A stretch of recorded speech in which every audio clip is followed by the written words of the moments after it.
J'aimerais vous parler un peu du site de l'Athènes. Alors le site de l'Athènes, c'est un site qui a été extrêmement riche, il a été fouillé pendant un siècle et demi.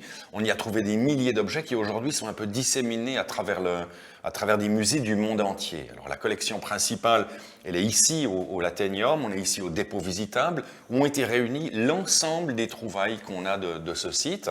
Alors ça a été évidemment un énorme travail de conservation-restauration, donc du traitement sur les objets, du conditionnement, de l'inventaire, des travaux qui ont été conduits pendant maintenant plus d'une décennie et qui sont ici dans le dépôt, qui nous permet, on va dire, de repenser l'exposition permanente qu'on va aller voir tout à l'heure.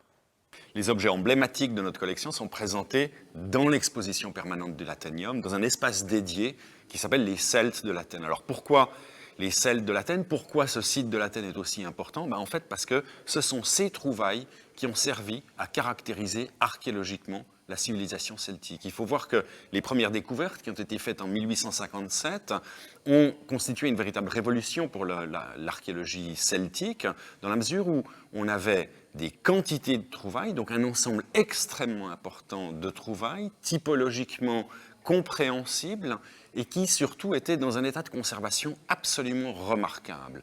Donc les chercheurs, et en particulier Édouard de Sor, qui était donc un savant allemand établi ici à Neuchâtel, professeur à l'Académie de Neuchâtel, a étudié ces vestiges et il a réussi à les imposer lors des congrès internationaux comme référence pour l'archéologie celtique.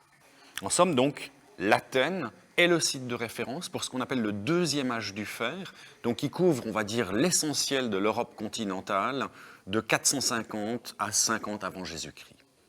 Cet espace, il a été scénographié lors de l'inauguration du musée en 2001.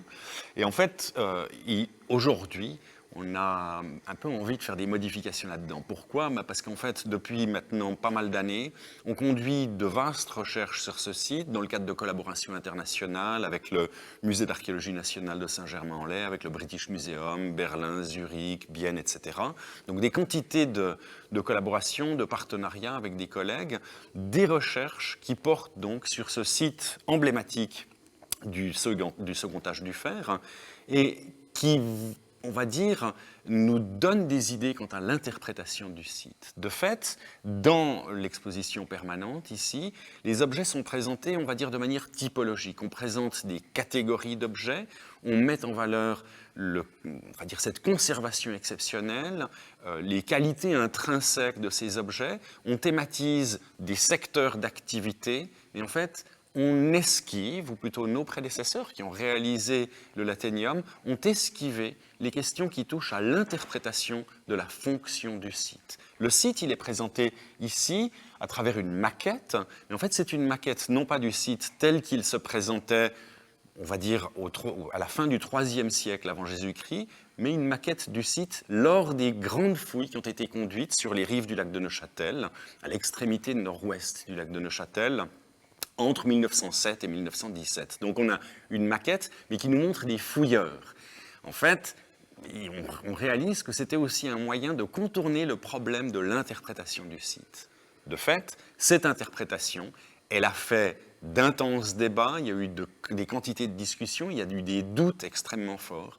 Aujourd'hui, la communauté scientifique s'accorde à y voir un lieu d'activité rituelle.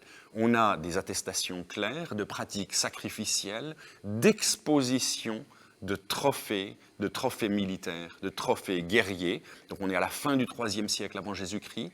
Et ensuite, on aurait des pratiques rituelles, probablement individuelles, qui se seraient adjointes à ce lieu de mémoire qui était implanté donc à côté de deux ponts qui enjambaient une rivière, la rivière par laquelle s'écoulent les eaux du lac de Neuchâtel en direction du lac de Bienne voisin.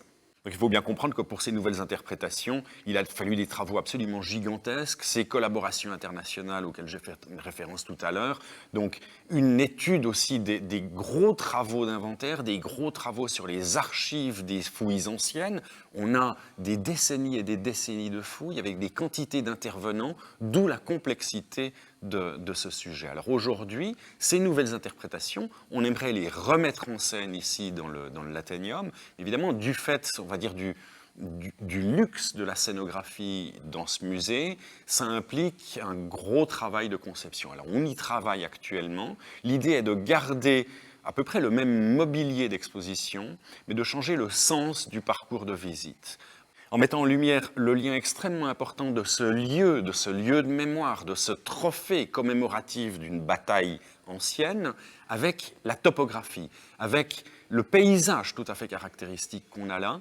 C'est au fond du lac de Neuchâtel où la terre et l'eau se confondent, un lieu de passage aussi, c'est le lieu de passage entre le Jura, la chaîne du Jura et le plateau suisse. C'est d'ailleurs aujourd'hui encore une frontière, la frontière entre le canton de Neuchâtel et le canton de Berne, une frontière également qui est une frontière linguistique entre la Suisse germanophone et la Suisse francophone de notre côté. Donc on a là un lieu de passage, peut-être aussi de passage entre la vie et la mort. Donc il y a cet élément-là qui est important, l'eau, la référence à l'eau dans ce lieu particulier. Ça, c'est un élément important. Il y a un autre élément important qu'on aimerait souligner d'une manière scénographique forte, c'est l'ampleur, on va dire, quantitative des trouvailles de nature guerrière. Donc, des épées, des fourreaux, des pointes de lance, des boucliers, des quantités de découvertes où il s'agit non plus seulement de présenter quelques belles épées ou quelques pointes de lance particulièrement frappantes, mais de témoigner de l'exceptionnelle quantité de ces trouvailles.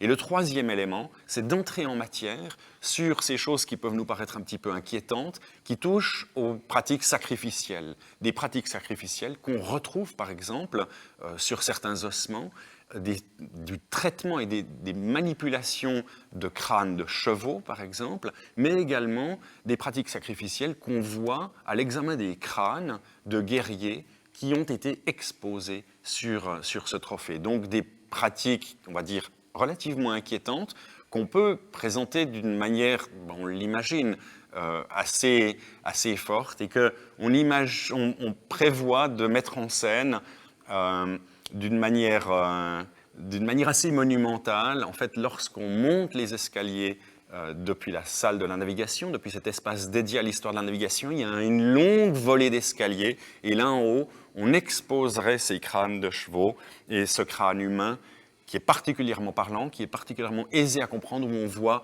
des successions de coups d'épée qui ont été pratiqués probablement d'une manière assez théâtrale sur cette victime d'il y a 22 ou 23 siècles. Donc en fait, une recomposition de cet espace qui reste fidèle dans le traitement des matériaux, qui reste fidèle, on va dire, dans les lignes graphiques à ce qu'on a actuellement, mais où on insiste plus sur l'interprétation du gisement, de ce gisement emblématique de l'âge du fer européen.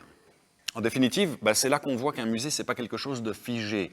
Alors, il ne s'agit pas de présenter de nouvelles découvertes effectuées sur le site. On n'a pas des objets prestigieux qui seraient sortis du sol au cours de ces dernières décennies. Non, ce qui s'est passé, c'est que tous ces travaux qui ont été faits dans le back-office, au laboratoire, dans les laboratoires universitaires, en fait, toutes ces recherches, elles renouvellent complètement notre compréhension du gisement et donc les manières par lesquels ces objets doivent être mis en scène, présentés, expliqués, thématisés et interprétés pour le public. Donc on est face à quelque chose qui est appelé à évoluer, et j'ose bien imaginer que dans 20 ans, on va dire nos successeurs souriront peut-être un petit peu de ce qu'on est en train de faire maintenant et auront certainement de nouvelles choses à dire sur ce site qui focalise évidemment l'intérêt et l'attention de tous les proto-historiens du monde entier.